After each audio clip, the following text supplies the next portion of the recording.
एक समय की बात है, किसी गांव में एक भिखारी रहता था। खाने की तलब में वह हर दिन घने जंगल को पार करके किसी न किसी के घर भिक्षा लेने जाया करता था। आज भी इसी तरह वह भिक्षा लेकर अपने घर की तरफ जा रहा था, लेकिन वह आज बहुत खुश था। उसने फटे हुए जूते भी पहने हुए थे। वो खुशी में गुनगुनाते हुए जंगल के रास्ते अपने घर को लौट रहा था।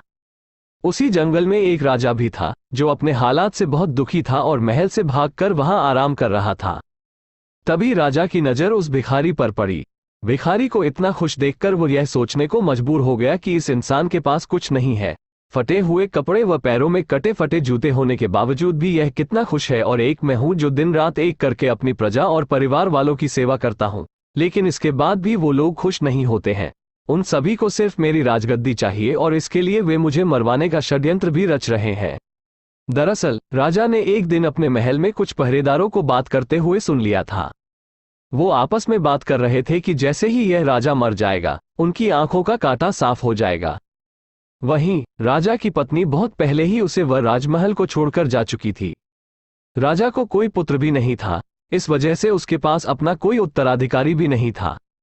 जिस दिन से राजा ने अपने खिलाफ इस षड्यंत्र के बारे में सुना, तब से वो बहुत ही सावधान रहने लगा था। इतना ही नहीं, एक दिन राजा के खाने में उसके भाई ने जहर मिलवा दिया था, जिसके बारे में राजा को भनक भी नहीं थी। वो तो राजा जब खाना खाने बैठा तो अचानक एक बिल्ली ने आकर वो खाना खा लिया और कुछ देर बाद वो बिल्ली वहीं मर गई। इस घटना के बाद से राजा अपने खिलाफ हो रहे षड्यंत्र के प्रति बेहद सतर्क हो गया था। उसने अपने भाई से कहा कि उसके मरने के बाद वही राजा बनेगा, इसलिए उसे राज्य की सारी जानकारी रखनी चाहिए। इसी वजह से एक दिन इन्हीं सब बातों से परेशान होकर राजा ने महल छोड़ दिया और बिना किसी को बताए वहां से भागकर वह उस जंगल में आ गया था।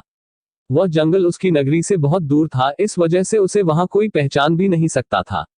राजा जंगल में बहुत दिनों से था, जिस वजह से उसके बाल भी काफी बड़े हो गए थे।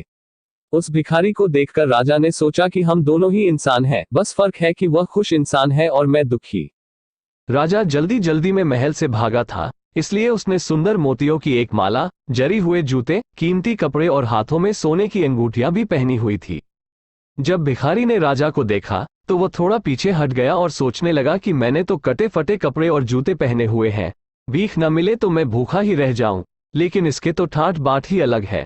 यह कितना खुशनसीब है कि इसने हीरे जवाहरात, सुंदर कपड़े और जूते पहने हुए हैं, लेकिन इसके बाद भी यह खुश नजर नहीं आ रहा है। उसने सोचा, चलो इस शख्स से ही उसके खुश न होने की वजह पूछता हूं। भिखारी राजा के पास पहुंचा और उसे राम राम बोला। राजा ने भी भिखारी को राम राम का जवाब दिया।